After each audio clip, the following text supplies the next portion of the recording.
I want to give you one number tonight, then I want to watch the comment section. $8,929. Damn near 10K. That is the average amount a man is upside down when he drags a Toyota Tundra in for a trade. Not a Ram, not a Jeep, a Tundra.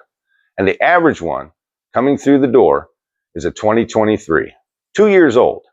2 years. Hell, I've got a bottle of strawberry jam that's older than that, and it's still good. And he's almost 10 grand in the hole on the truck that was supposed to be the safe bet. That's the whole list right there, isn't it?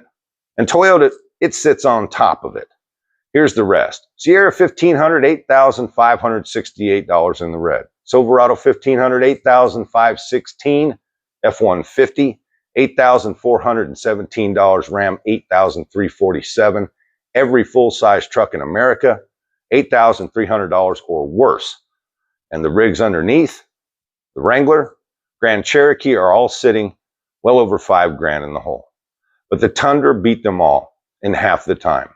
Now the F-150 guys come through with $8,400 in negative equity. On average, those are 2021 trucks. 5 years to dig that hole. The Silverado, 2021. The Sierra, 2022. The Tundra did it in 2 years and dug deeper than anybody. So let's ask the only question that matters. Why can't he get his money back out of it? And I'm going to tell you the truth. And it's not going to be popular, and I really don't care. But that truck is not worth what he paid. It never was. It was never worth it for one single day that he owned it. You want to know the truth about a vehicle? Not the selfie stick guy's version of reality. Not the guy doing the tweaked out walk-arounds. Not the badge on the tailgate. The resale. The resale is where the lying stops. Dealerships can hype anything. Marketing can put a cowboy hat on a shiny turd and sell it for 80K, obviously. People will finance absolute garbage off a brand new lot with the lights and all the pretty balloons. But 3 years later, when a man who's spending sober money looks at that truck and decides what he'll actually pay for it, well, that's the verdict. That's the only honest number in this entire rat race of a business. And I guess I'm kind of sorry to say it, but right now that number is telling every Tundra owner in America something they do not want to hear. You were late. You were too damn late to the game. Remember back when all these fair weather Toyota boys were driving Denali's and King Ranches, when it was socially unacceptable to be seen in something full size and Japanese? Oh my God. When you'd have been embarrassed to pull into your office in one. Those were the golden years, fellas. You missed out. That's when the truck had the 4.7 and 5.7 in it.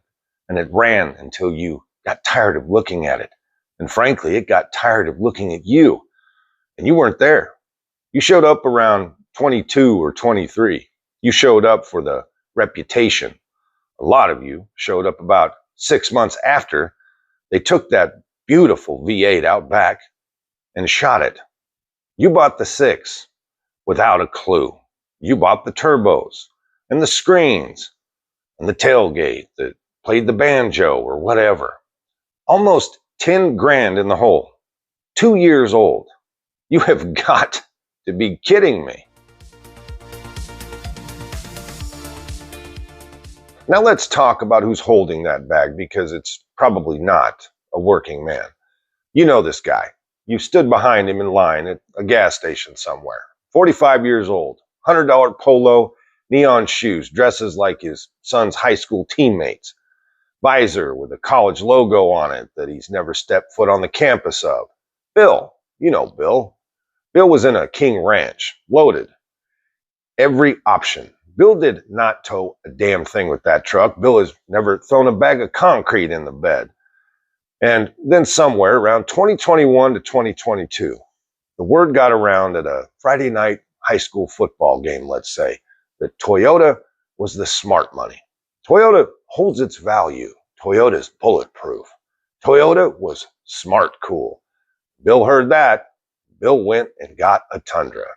Not because he needs a truck. He needs a truck like I need another nosy neighbor. What are you recording in there? Get a life. Anyways. And here's the thing about Bill, and it's the same thing every single time. Bill does not follow value. Bill follows the appearance of value. So he walks onto a lot in 2023 when there's nothing on it. No incentives, no rebates, and a little sticker on the window that says, market adjustment, $6,000, $8,000, just for the honor and privilege of getting one. Bill pays it because he's not buying a truck. After all, guys, he's buying a story about said truck. He's buying what the other dads are going to say in the parking lot. And he stretches it out to 84-month loan because, of course, he does, to make the payments sound like something a responsible man would say out loud. 7 years on a truck. Now it's 2 years later. Bill's got 84 months of notes on a truck. He's still got 60-some payments left on, and he's $9,000 underwater on a truck that looks like, frankly, Tacoma's older, overweight special needs brother. But hey, to each his own. That's what happened, though. That's exactly what happened to a couple 100,000 people.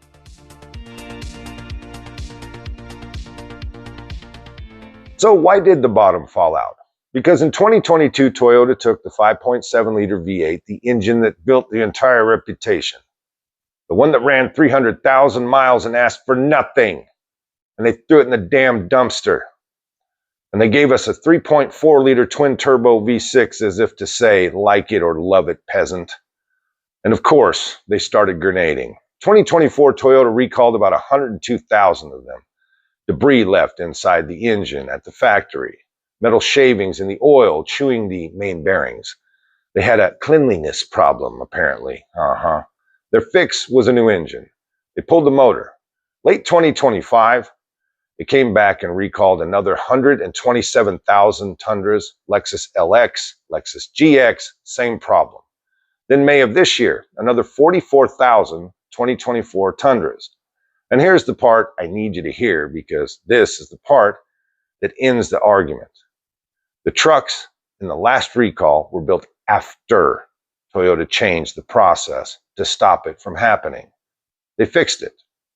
Then they recalled the fixed trucks. The campaign is now north of 270,000 vehicles, over 70,000 engines already yanked and replaced. Through last October, they had logged more than 2,600 warranty claims and 300 field reports on this failure. And as of the middle of this year, the newest wave of owners are still sitting there waiting for Toyota to tell them what the remedy even is. Their truck is under recall, and the answer is, we're working on it. And how does it fail? It doesn't cough. It doesn't give you a light. Clueless custom home builders are dragging paint and finish trim pieces down the interstate, and the thing lets go. Rod knock, loss of power, done. Right there, in the left lane. I'm sure with a pissed off 18-wheeler up there, you know what. So no, this is not a Toyota problem or a Ford problem or a Chevy problem. This is what all of them are doing.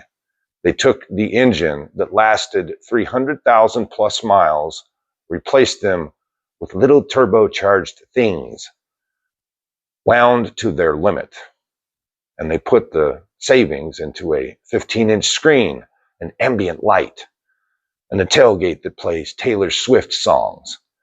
And they charged you 30% more for it. That's the trade. That's the whole trade. They took the part that made it a truck, and they sold you the plastic BS that makes it look expensive.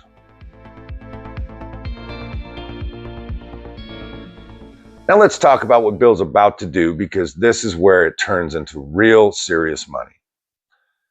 He's going to walk into that dealership dragging $9,000 worth of debt with him, and the salesman is going to say the magic sentence, "We'll pay off your trade, no matter what you owe, Bill." And that's true, and it's a lie. They pay it off with his money. That $8,900 doesn't evaporate. Nobody eats it. They pick it up and set it on top of the next truck They strap it nicely down in the bed, let's say. So Bill drives off in something brand new with 12 miles on it, and buried inside that note is a Tundra already on somebody else's lot with a window sticker on it. He is making payments on a truck he does not own. And here's the freight on that. Average new vehicle price right now, $777. If you rolled negative equity in, $944. And over the life of that loan, the man who rolled it in is projected to pay $16,270 in interest. The guy who didn't still hurts, but $9,811. That's about $6,500 gone to interest on top of the $8,900 he was already down. And he'll never see a bill for it. There's no line item. Nobody hands you a piece of paper that says, here's your $6,500 penalty for believing a commercial. Thank you very much. It just gets folded into a number he agrees to in a little office with a clock on the wall. Now, nearly 3 out of every 10 people trading a vehicle in right now are underwater. That's 29.6%. Highest second quarter since 2020. And these aren't beaters, folks. The average underwater trade-in is 4 years old. 4 years old and worth less than the paper on it. You know, I venture to say financial literacy is a very, very serious problem in this country right now. And it's on all levels. More on that later. So here's where I land. Everything in this business is a sales pitch except one number. The window sticker is obviously a pitch. The commercial with the truck jumping the sand dune is a pitch, of course.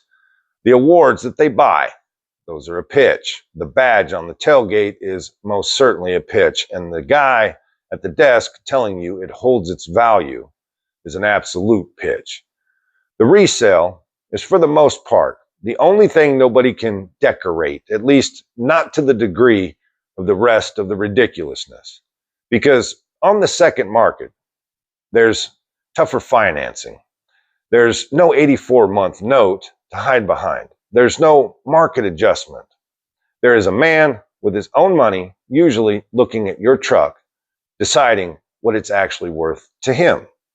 This is a jury, and they have come back on the Tundra.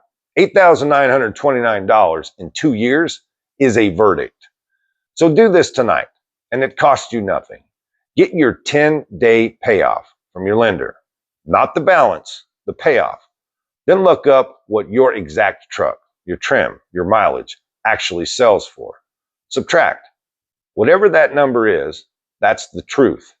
And you deserve to hear it standing in your own kitchen instead of across the desk, the salesman watching your face when you find out. And if you're underwater, you don't trade. You drive it. Every month you keep it is a month that gap closes instead of moving to a new note. And you learn to research, I hope, for next time. And if you've got a paid off truck that actually runs well, you are in the best financial position of anybody watching this video. And this entire industry has spent 20 years trying to talk you out of it. Whatever it needs is cheaper than $944 a month. Don't be Bill. Get your payoff. Look at the number, then decide what's actually winning. And please, if this hits you some type of way because you own a new Tundra or you're underwater, we don't need to hear about it in the comments section. I don't care how you paid off your new special 2025 model. A broke man can go finance that same rig and look just as fancy as you. In fact, I don't think there's another more crazy yet level playing field for financing out of thin air than the new vehicle market. Well, until they heal up from '08, then the houses will get crazy again. I'm the Highwayman, and I'll see you at the next exit.